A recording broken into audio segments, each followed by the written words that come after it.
தமிழ்நாடு தான் விஜய், விஜய் தான் தமிழ்நாடு. இந்த விஜயும் மக்களும் வேறு வேறு இல்லை. டைமண்ட் ஸ்பூன் அப்படின்னு சொல்லுவாங்க.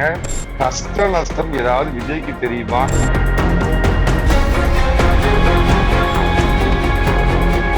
நான் ஆட்சிக்கு வந்துட்டா கிராமம் தோறும் போய் மக்களை நேரடியா சந்திப்பேன். எல்லாரையும் நான் சந்திக்கிறேன். அது எல்லாமே நான் தாங்கிறவெல்லாம் அழுப்பி போனது காலத்துக்கு வரல. ஒரு மூன்றாம் தர ஆள் இந்த விஜய்ங்கிற ஆள் வந்து பச்சிளம் குழந்தைகள் உட்பட 41 பேரும் இறந்து போனதுக்கு அவரை இயக்குவது ஒரு கிறிஸ்தவ மத அமைப்பு பின்புலத்திலிருந்து அவர் இயக்குது. அப்ப இவர் எப்பேற்பட்ட மனிதர்? மதவெறி பிடித்த மனிதர். சிலுவையில் அறையப்பட வேண்டிய பாவி. திமுகவால் தயார் செய்யப்பட்ட 2.0 தான் தமிழகத்தில் அழித்து ஒழிக்கப்பட வேண்டிய தீய சக்தி தான். டெல்லியில போய் புரியாத பாஷையில பேசி எல்லாத்தையும் ஜாவடிக்கிறார் கமலஹாசன். அண்ணா திமுக வாக்குகளை பெற வேண்டும் என்று இந்த கபடதாரி வேஷம் போடுறார். இப்போது புதிய அறிமுகம் ஆச்சி ஹோட்டல் சாம்பார் 50 கிராம் ரூபாய் 20 மட்டுமே. ரெட் நூல் தமிழ் நேயர்கள் அனைவருக்கும் வணக்கம். இன்று நாம் சந்திக்க போகும் சிறப்பு விருந்தினர் அதிமுக ஆதரவாளர் வழக்கறிஞர் திரு சேலம் மணிகண்டன் அவர்கள். சார் வணக்கம். வணக்கம் சார். வேலூர்ல இன்னைக்கு தாவேகா பொதுக்கூட்டம் நடந்திருக்கு நிர்வாகிகளோட. அதுல திமுக மேல நிறைய விமர்சனங்கள் முன் வச்சிருக்கிறாரு. இன்னொரு விஷயத்தையும் கூடுதலா என்ன சொல்லியிருக்கிறாருன்னா 2026 தேர்தல் களம் CM Stalin sir wishes Vijay அப்படிங்கிற ஒரு வார்த்தையும் அவர் சொல்லியிருக்கிறாரு. நீங்க எப்படி பாக்குறீங்க? அதனாலங்க நான் முதல்ல ஒண்ணு கேக்குறேன். ஒரு கற்பனை உலகத்துல ஒரு குறிப்பிட்ட பின்புலத்தோட அவர் அரசியல் கட்சி தொடங்கி இருக்கிறாரு.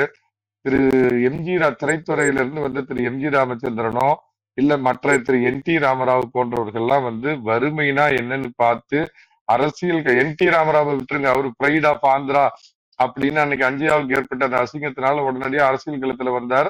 அவர் வெற்றி பெற்றார். ஆனா தமிழகத்துல உதாரணமா சொல்லக்கூடிய மரியாதைக்குரிய மறைந்த திரு எம்ஜி ராமச்சந்திரன் அவர்கள் பாத்தீங்கன்னா பசித்த வயிறோடு எத்தனையோ நாள் ஈரத்துண்டை இடுப்புல கட்டிக்கிட்டு வாழ்ந்தவர். மக்களுடைய கஷ்ட நஷ்டங்களை தெரிஞ்சு கீழ்மட்டத்துல இருந்து மேல்மட்டத்துல வந்தவர். நம்பர் 1.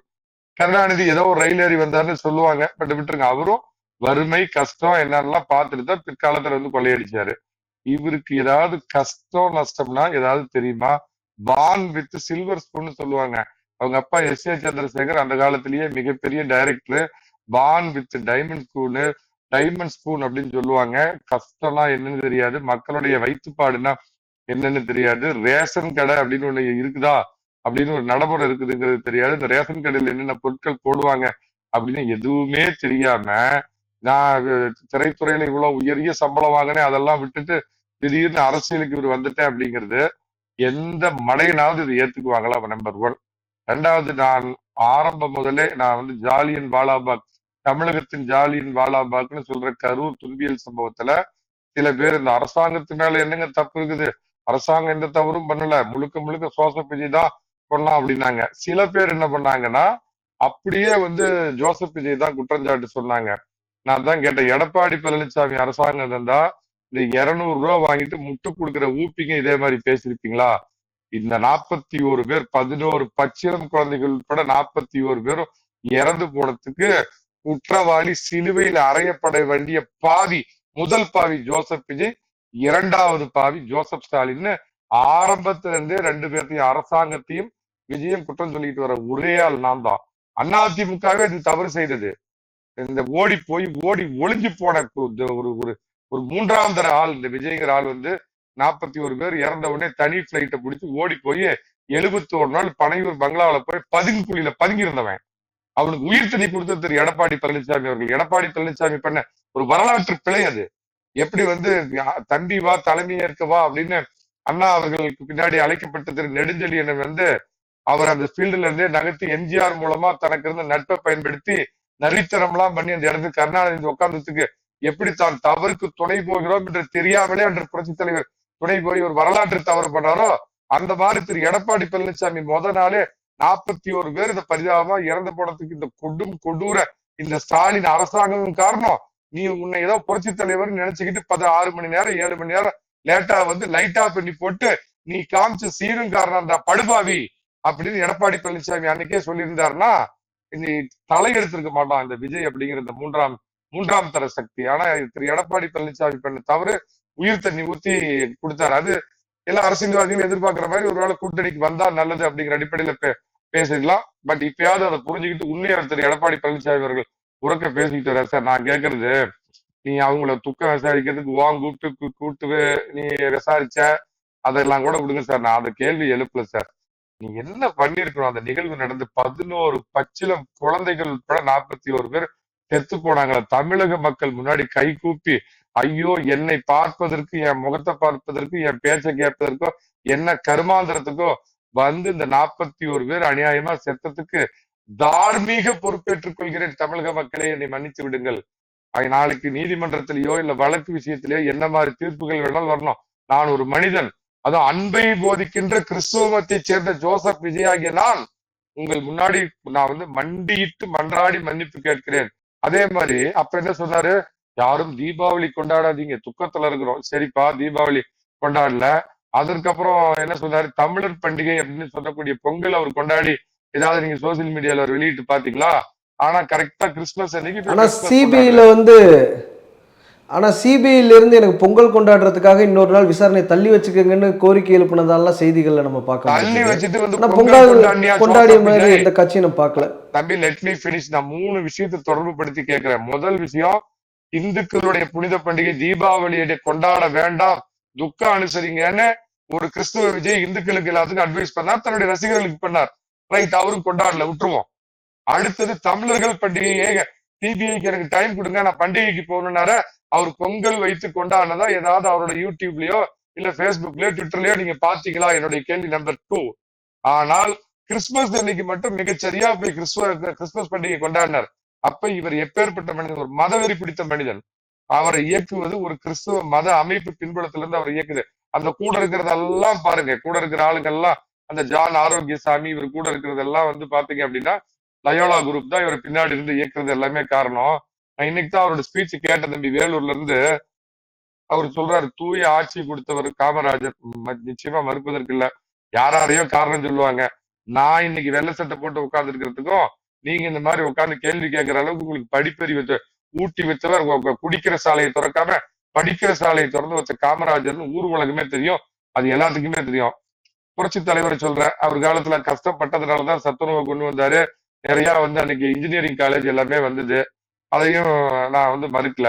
ஆனால் இங்க ஒரு காலத்தில், அதாவது அதிமுகவுல வந்து பாத்தீங்கன்னா ரோட் மேப் பாய் வேலை பார்த்துக்கிட்டு ரூட் மேப் பாயா வேலை பார்த்துட்டு இப்ப விஜய்க்கு டச்அப் பாயா ஒரு பக்கத்துல ஒருத்தர் உட்காந்துக்கிட்டு இருக்கிறாரு, செங்கோட்டையன் அப்படிங்கிற ஒரு 1.5 முழம் பேர் பக்கத்து வீட்டுக்காரனு கூட தெரியாத.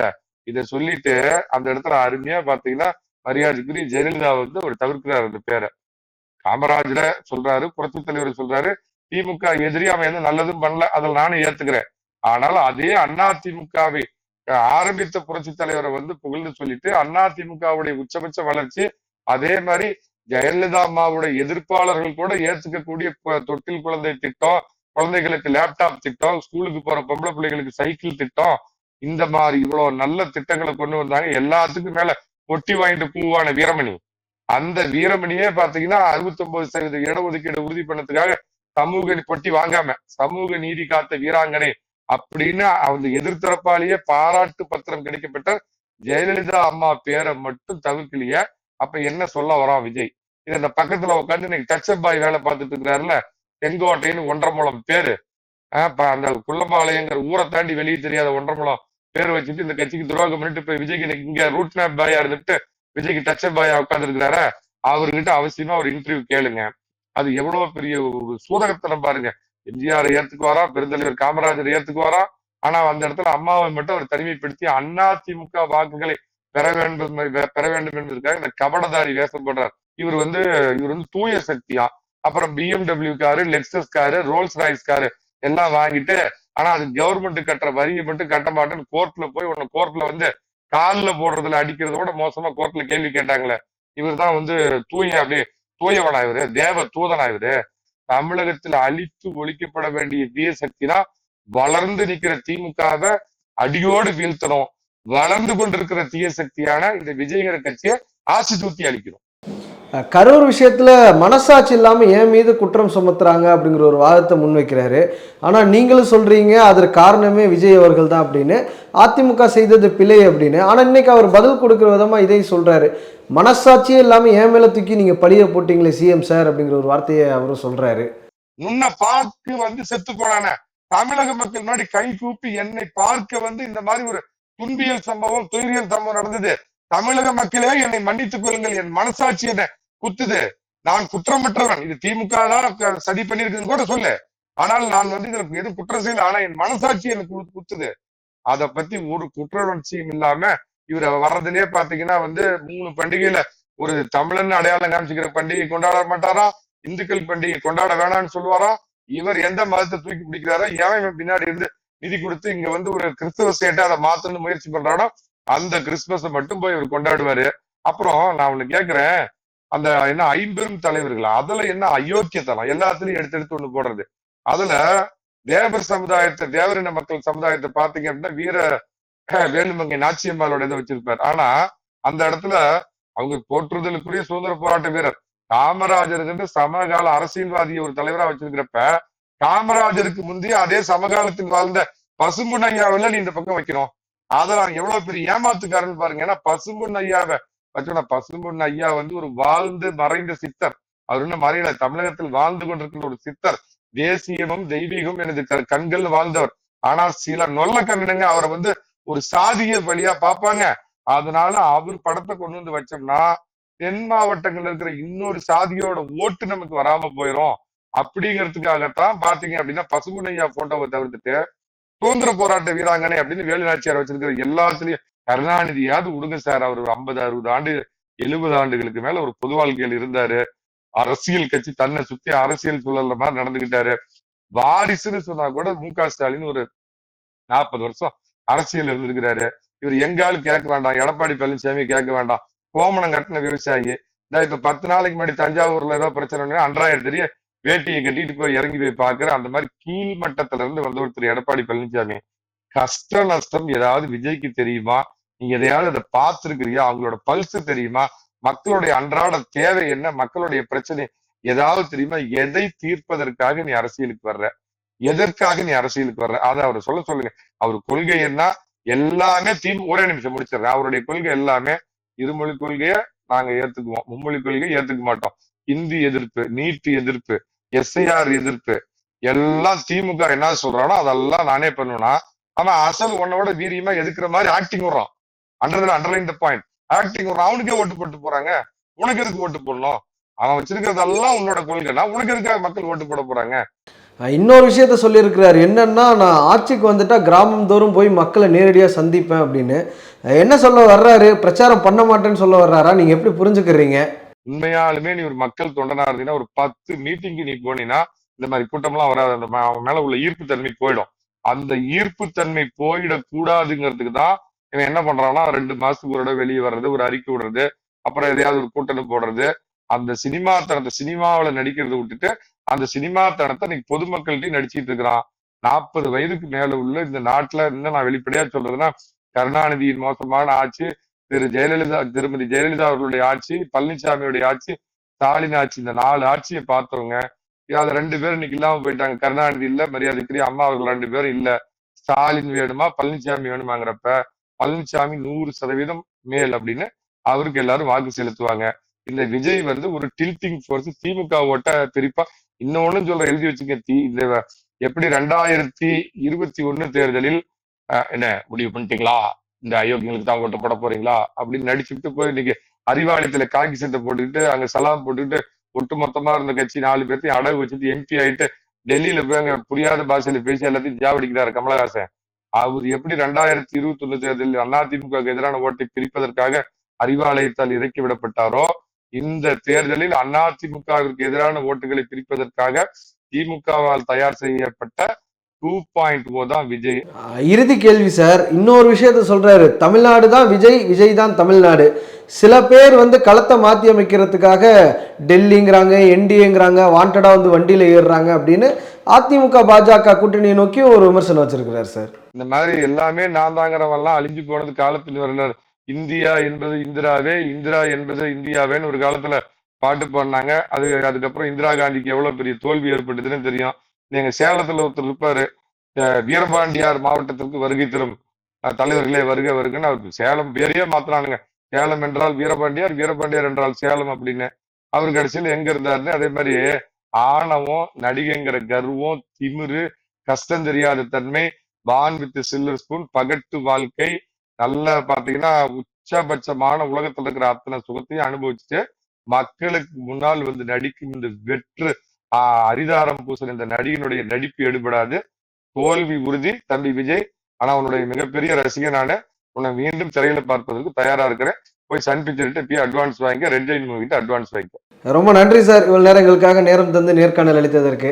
மீண்டும் ஒரு நிகழ்ச்சியில் சந்திக்கலாம். டைம் இருந்தால் அடிக்கடி வரணுங்கிறத வேண்டுகோளை நான் அந்த இடத்துல விதிக்கிறேன் உங்ககிட்ட. நன்றிங்க, வாய்ப்புக்கு நிச்சயமா நன்றி. உங்க சேனல் மூலமா இனிமேல் நிச்சயமா நேரம் கிடைக்கும் போதெல்லாம் உங்க நேர்களை நான் சந்திப்பேன். ஒரே ஒரு விஷயம் எப்பயுமே நான் எல்லாமே முடிக்கிறப்ப நான் ஒண்ணு சொல்ல, வளமான தமிழகம், வலிமையான பாரதம். நன்றி. இப்போது புதிய அறிமுகம் ஆச்சி ஹோட்டல் சாம்பார் 50 கிராம் ரூபாய் 20 மட்டுமே.